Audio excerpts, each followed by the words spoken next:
मंच पर उपस्थित अखिल भारतीय विद्यार्थी परिषद के माननीय पदाधिकारी गण तथा विद्यार्थी सेवा समिति के सभी माननीय पदाधिकारी गण, मंच के नीचे उपस्थित सभी कार्यकर्ता, पूर्व कार्यकर्ता तथा मान्यवर नागरिक सज्जन, माता भगिनी,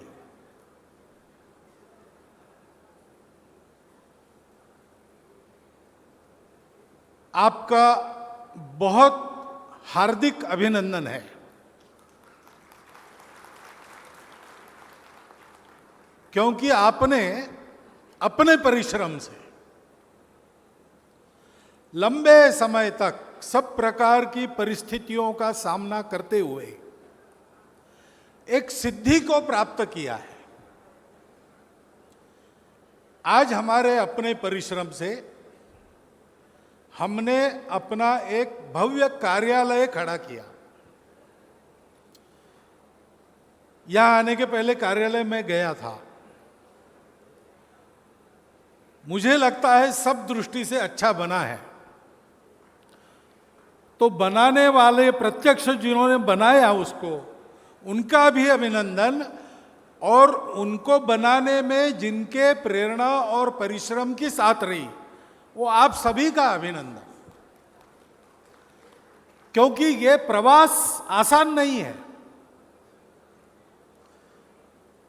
हमने कार्य प्रारंभ किया वो तो अभाव में ही प्रारंभ किया। अपने पास क्या था? अपने पास कुछ नहीं था। केवल कार्यकर्ता का स्वत्व था, कार्यकर्ता की निष्ठा थी और एक दुर्दम्य आत्मविश्वास था कि परिस्थिति कैसी भी दिखे, एक न एक दिन, क्योंकि हमारा विचार सत्य विचार है, न्याय का विचार है, हम इसको सफलता तक ले जाएंगे। और इस विचार से हम लगे। थोड़ा बढ़े तो विरोध शुरू हुआ। अभावों में, अनुकूलता के अभाव में, प्रतिकूलता के बवंडर में काम करने के लिए परिश्रम तो करना पड़ा, पसीना तो बहाना ही पड़ा, खून भी बहाना पड़ा। सत्य और न्याय को लेकर हम चल रहे थे। परंतु ऐसे लोग होते हैं जिनको लगता है हम ही सही है, बाकी सब गलत है। और जब उनके तर्क हार जाते हैं, अनुभव उनके विपरीत जाता है, तो उनके हाथ में दूसरा कोई उपाय नहीं रहता। वो अपनी सारी शक्तियों का प्रयोग करके सत्य और न्याय को दबाना चाहते हैं। लेकिन सत्य दलभार से नहीं मरता। कार्यकर्ताओं ने सामना किया, बलिदान दिया, और ऐसी सारी तपस्या का परिणाम है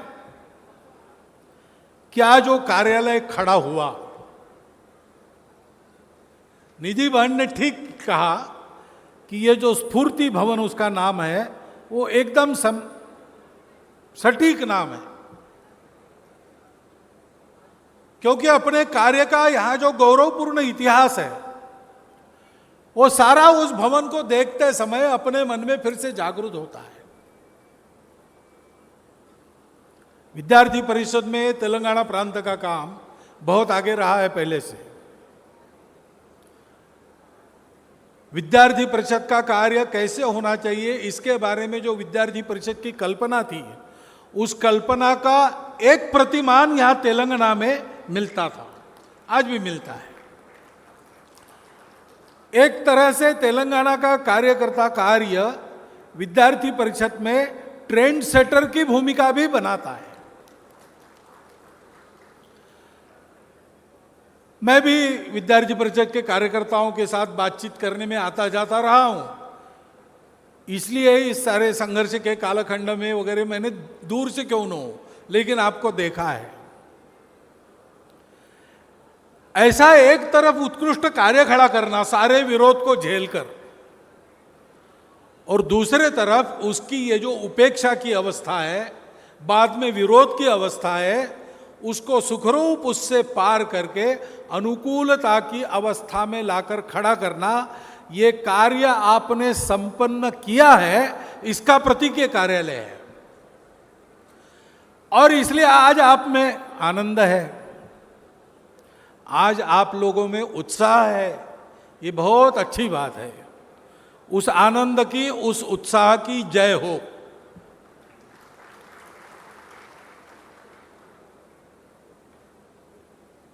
आनंद और उत्साह में और एक बात ध्यान में रखनी चाहिए।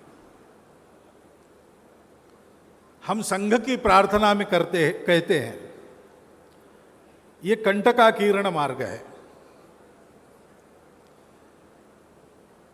30 साल पहले, 40 साल पहले तक, 20 साल पहले तक अनुभव होता था,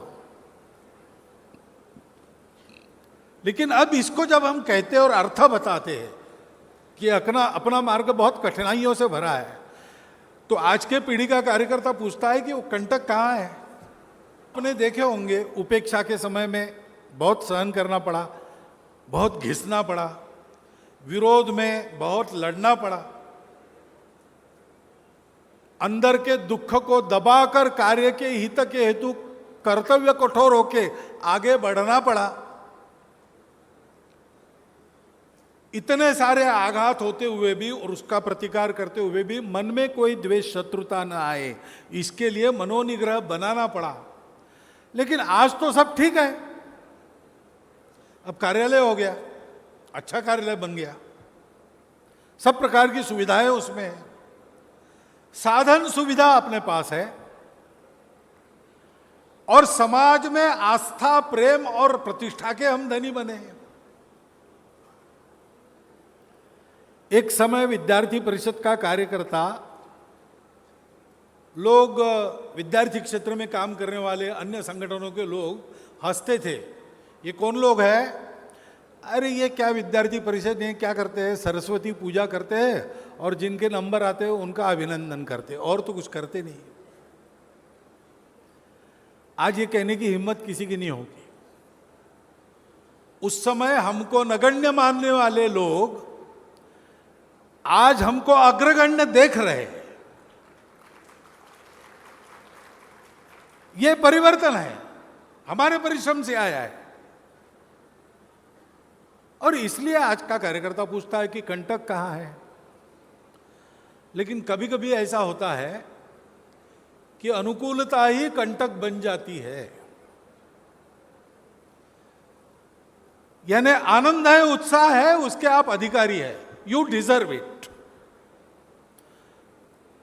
उस आनंद में, उत्साह में हम सब लोग सहभागी हैं, क्योंकि ये आपका अधिकार आपने प्राप्त किया है, आनंद मनाने का, उत्साह मनाने का। लेकिन इसमें थोड़ी सजगता, सावधानी भी आवश्यक रहती है, नहीं तो यही अनुकूलता कल चल के कंटक बन सकती है।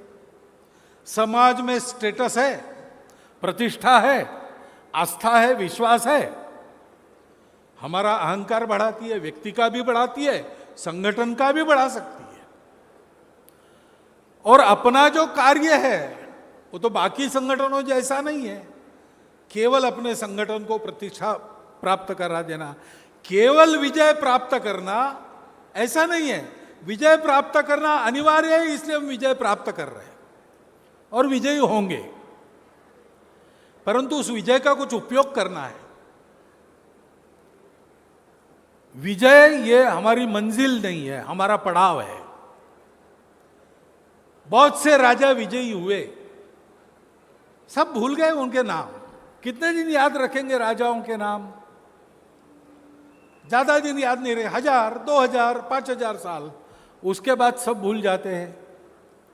लेकिन पितृवचन के पालन के लिए वनवास ग्रहण करने वाले राजा को 8000 साल भी केवल स्मरण नहीं करते, उसके बनाए हुए आदर्शों पर चलने का प्रयास करते। क्योंकि जूलियस सीजर जैसा वो राजा, ही केम, ही सॉ, ही कॉन्कर्ड, इतना करके रुक नहीं गया। जूलियस सीजर वहां रुक गया। इसलिए अगर पूछते कि व्हाट आफ्टर कॉन्करिंग एवरीथिंग, तो इतिहासकार उत्तर देंगे फिर मनुष्य का मरण है, धर्म है।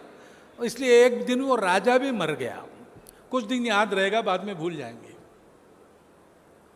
लेकिन राम के बारे में हो, ये ठीक है, ही केम, ही सॉ, ही कॉन्कर, लेकिन he didn't stop at that. उन्होंने आगे जो परिवर्तन लाया मनुष्य जीवन में, धर्माधारित नियम स्वयं आचरण करके जो रूढ़ किए, उसमें आज भी राम जीवित है, लोगों की श्रद्धा में जीवित है। उत्तर प्रदेश में एक ट्रैक्ट ऑफ लैंड ऐसा है, कुछ मीलों तक, कुछ स्क्वायर किलोमीटर, जिसमें लोग चना नहीं उगाते। चना क्यों नहीं उगाते?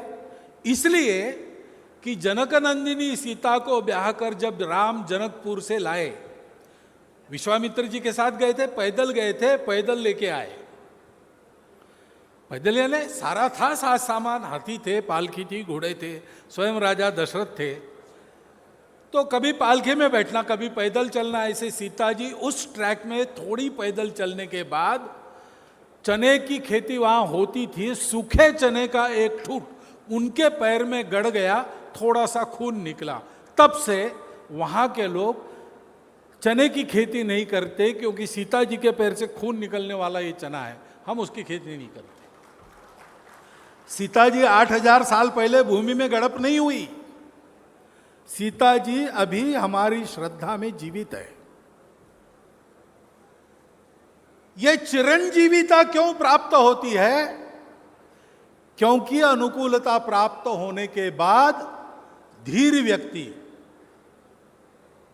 वो याद रखता है हम क्यों चले हैं। अनुकूलता प्रतिकूलता उसको प्रभावित नहीं करती। निंदन्तु नीति निपुणा यदि वा स्तुवन्तु, नीति निपुण लोग निंदा करे स्तुति करे, दोनों में उसको फर्क नहीं पड़ता। लक्ष्मी समाविशतु गच्छतु वा यथेष्टम, धन साधन पास में हो या हाथ से चले जाए, उसको फर्क नहीं पड़ता। अद्यैव वा मरणमस्तु युगांतरेवा, आज मरण प्राप्त हो अथवा मरण की प्रतीक्षा में तिल तिल गलना पड़े युगांतर तक, उसको फर्क नहीं पड़ता। न्यायात पथ प्रविचलंती पदम न धीरा, सत्य और न्याय के जिस पथ को हमने ग्रहण किया है उस पर हमको अविचल चलना है, उसको प्रभावित नहीं होने देना है। 8वीं की क्लास में हमको अंग्रेजी में एक लेसन था, आयाज नाम के एक मिनिस्टर की कहानी थी। राजाओं का जमाना, राजा का बड़ा प्रिय मिनिस्टर, क्योंकि बहुत कार्यक्षम था, एफिशिएंट था और इसलिए प्रिय था। अब राजनीति में किसी को लोकप्रियता प्राप्त होती है तो उसके जलने वाले भी पैदा होते हैं, ये पहले से चलता आया है, आज भी चलता है, उस समय भी था।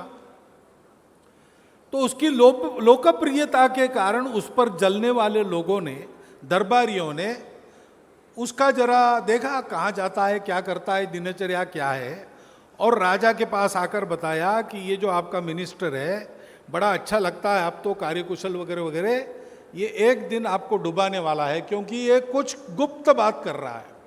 रोज रात को 12 बजे उठकर चोर दरवाजे से जंगल में जाता है, वहां क्या करता है पता नहीं, कुछ देर के बाद वापस, लेकिन रोज जाता है, ये जरूर कुछ षड्यंत्र पका रहा है। राजा का पहले विश्वास नहीं हुआ, लेकिन बार बार बताया जाता है। तो गोबेल्स का एक प्रचार तंत्र है कि 100 बार असत्य कहा तो वो सत्य बन जाता है। हमारे देश में नहीं होता, हमारे देश सत्यमेव जयते का देश है, लेकिन जहाँ की यह बात है वहाँ होता था। तो इसलिए राजा ने कहा कि जरा देख लेता हूँ मैं भी जांच करके। तो राजा राज को उसके घर के पास छुप के बैठ गया, भेष बदल के। देखा तो 12 बजे वो घर के बाहर आया, चोर दरवाजे की ओर चला, चोर दरवाजा पार करके जंगल में घुस गया, राजा उसके पीछे पीछे। जंगल के मध्य में एक खंडहर नुमा मकान था, उसमें वो घुस गया, राजा भी उसके पीछे, लेकिन दरवाजे पर रुक गया। 2 मिनट के बाद वो वापस आ गया, तो राजा ने उसको पकड़ा, तलवार उसके सीने पर तान कर। राजा कहता है कि बोल तू क्या कर रहा था, नहीं तो अभी तुम्हारी। तूने कहा महाराज ठीक है, आपके मन में शंका आई है और मैं किसी को बताता नहीं, लेकिन रोज मैं ऐसा करता हूं, आपको भी बताया नहीं था। तो ऐसा कीजिए, मैं अंदर जाके अभी बाहर आया, आप फिर से चलिए मेरे साथ, 2 मिनट में हम दोनों बाहर आ जाएंगे। राजा उसके पीठ को तलवार लगाकर उसके पीछे पीछे गया। उस खंडर नुमा मकान में सबसे अंदर जो कमरा था, वहां पर एक लकड़ी की संदूक थी, पेटी थी। आयाज ने उस पेटी को खोला, उसमें देखा, चलिए महाराज हो गया काम। राजा ने भी देखा तो उसमें एक फटा पुराना कोट था। राजा ने कहा, ये क्या गड़बड़ है, तुम क्या करते हो, ये क्या तंत्र विद्या वगैरह है क्या? उसने कहा, नहीं महाराज, मैं इस शहर में जब आया था भिखारी बनकर आया था, मेरे पास कुछ नहीं था, केवल एक ऐसा कोट था जो पहन के यहां मैंने काम प्रारंभ किया, धीरे धीरे यहां तक पहुंचा। अब मेरे पास सब कुछ है, आपकी कृपा भी मेरे पास है, मुझे कुछ नहीं चाहिए, लेकिन ये वैभव मेरे बुद्धि को भटकाए नहीं, इसलिए रोज आके मैं अपने इस फटे कोट का दर्शन करता हूं। हम यहां तक आए कैसे आए? हमारे लिए अच्छा शब्द कहने वाला कोई नहीं था, हमको तो गालियां ही गालियां पड़ी। हमारे लिए कोई प्रोटेक्शन नहीं था, कोई स्पॉन्सर नहीं था, कोई मेंटर नहीं था, कोई प्रचार नहीं, कोई सरकार नहीं, हमारे विचार की मान्यता नहीं, कुछ भी नहीं, अनुभव नहीं।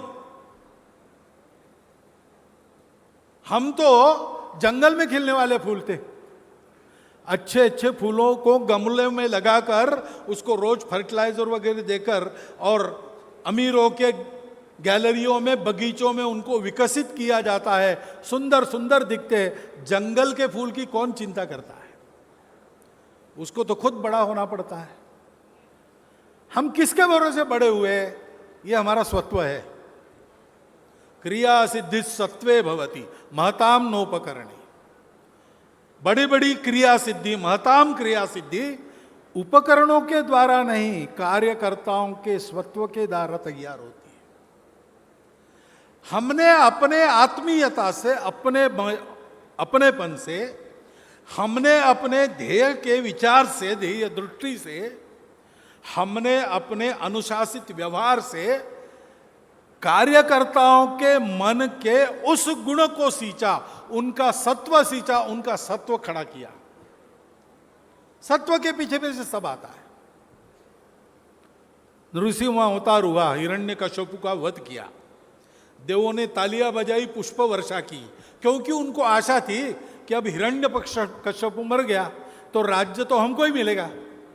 इंद्र देख रहा था, लेकिन उसको देखते देखते नृसिंह भगवान ने प्रहलाद को ही राजा बना दिया। तो इंद्र हाथ मलते रह गया। बृहस्पति के पास गया, गुरुवर क्या करे, दाव तो हमने अपने लिए लगा था, फायदा वही ले गया। तो बृहस्पति ने कहा, आप कुछ 1000 वर्ष मत करो कुछ, वो अत्यंत सत्वशील है, उसको तुम अपदस्थ नहीं कर सकते। कुछ 1000 वर्षों के बाद जाकर उसका राज्य मांग लेना। वो दाता है, याचक को ना नहीं कहता। तो इंद्र ने कहा, राज्य कैसे मांगू, मैं भीख मांगू राज्य के लिए? तो बोले ऐसा नहीं, फिर दूसरा कुछ मांग लेना जिससे राज्य तुमको मिल जाए। तो कुछ 1000 वर्षों के बाद इंद्र याचक का वेश करके प्रहलाद के दरबार में गया और प्रहलाद को कहा कि महाराज, मैं याचक को कुछ मांगने आया हूं। प्रहलाद ने कहा, मैं तुमको पहचानता हूं, तुम इंद्र हो, भेष बदल के आए हो और मांगने क्या आए हो? मेरा राज्य ही मांगोगे, और क्या मांगोगे? लेकिन तुम डरो मत, मेरा भी व्रत है, तुम जो कुछ मांगोगा मैं दूंगा, मेरी प्रतिज्ञा है, तुम याचक बनकर आए हो। तो इंद्र ने हंसते हुए कहा कि नहीं नहीं, मैं आपका राज्य नहीं मांगूंगा, मुझे आपका स्वत्व दो। तो प्रहलाद ने जल मंगाया, अभिषेक जल छोड़ दिया हाथ से, कहा मेरा सत्व मैं इंद्र को देता हूं। तो उसका सत्व एक पुरुषाकृति में उसके शरीर से बाहर आके इंद्र के शरीर में प्रविष्ट हो गया। लेकिन तुरंत बाद और एक तेजस्वी पुरुष उसके शरीर के बाहर आया। तो प्रहलाद ने पूछा, भगवान आप कौन हो और आप मेरे शरीर को छोड़कर क्यों जा रहे हो? तो बोले, मैं तुम्हारा तेज हूं, सत्व जहां जाता है वहां तेज जाता है, मैं सत्व के पीछे जा रहा हूं। दूसरा एक बलशाली पुरुष फिर से बाहर आ गया। प्रहलाद ने पूछा, अब आप क्यों छोड़े जा रहे हो? तो उन्होंने कहा मैं तुम्हारा बल हूँ, शौर्य हूँ। जहाँ सत्व और तेज होता है वहीं बल और शौर्य होता है। मैं उनके पास जा रहा हूँ। बाद में एक महिला उसके शरीर के बाहर आई। प्रहलाद ने पूछा, माँ तुम कौन हो, मुझे छोड़े क्यों जा रही हो? तो कहा मैं तुम्हारी लक्ष्मी हूँ। तुमको जो प्राकृतिक वैभव मिला है, मानसिक वैभव मिला है, भौतिक वैभव मिला है, वो सब मैं हूँ। और शील बल तेज, सत्व बल तेज जहां रहते वहीं पर मैं जाता हूं। वो चली गई। एक सत्व मांगकर राज्य सहित सब कुछ प्रहलाद का इंद्र ने हरण कर लिया। हम कभी इन साधनों के पीछे नहीं भागे, हम कभी प्रसिद्धि के पीछे नहीं भागे, हम कभी झूठे सत्ता स्थानों के पीछे नहीं भागे। हमने अपने शील पर बल दिया, अपने शील को कोटि कोटि हृदयों में जागृत किया। हमारा शील है। विद्यार्थी परिषद में 3 शब्द कहे जाते हैं, ज्ञान, चारित्र्य, एकता। ये हमारा शील है, ये हमारा स्वत्व है। इसके बलबूते हम यहां तक आए। भवन खड़ा हुआ, अच्छा हुआ, सबको स्फूर्ति मिलेगी, सबको उत्साह मिलेगा। कार्य अधिक गति में करने के लिए एक सुविधा मिल गई, उस सुविधा का उपयोग करना, पूरा उपयोग करना। जैसे जैसे सामर्थ्य बढ़ता है वैसे वैसे वैभव भी आना चाहिए। हम वैभव के विरोधी थोड़ी है। यत्र योगेश्वर कृष्ण यत्र पार्थो धनुर्धरा तत्र श्री विजयो भूति ध्रुवा नीतिर्मतिर्मम। ये ध्रुवा नीति स्वत्व है, लेकिन उसके साथ श्री, विजय और भूति ये भी चाहिए। लेकिन इसके आनंद में, इसके उत्साह में पथका मार्गक्रमण करते समय ये ध्यान रखना कि इसके हम स्वामी हैं। इसका उपयोग करते हुए हमको अपने सत्व को अधिकाधिक उत्कट, अधिकाधिक प्रखर बनाना है। उसके लिए इस सारे वैभव का उपयोग करना है। बाकी तो आपको आशीष जी ने और निधि जी ने बता दिया है, जो आपको आज याद करना चाहिए। इस एक सावधानी के इशारे के साथ ऐसे कार्यक्रम में आपने मुझको बुलाया और अपने आनंद में सहभागी कर लिया। सरसंघ चालक मुझे बनाया संघ में, तब से मैं अनुभव कर रहा हूं कि और तो कोई आनंद मिलता नहीं, लेकिन बार बार लोग ऐसे कार्यक्रमों में बुलाते तो उनके आनंद में सहयोग करने का आनंद हमको मिलता है। जैसे 5 अगस्त में मुझे अयोध्या में आनंद मिला। काम तो आप सब लोगों ने किया, आनंद में मुझे बुला लिया। वैसे यहाँ भी आपने इतना बड़ा काम किया, आज मुझे बुला लिया और मुझे सुन भी रहे हो आप शांतिपूर्वक। इसलिए आप सबका धन्यवाद करता हुआ और पुनः एक बार अभिनंदन करता हुआ मैं अपने 4 शब्द समाप्त करता हूं।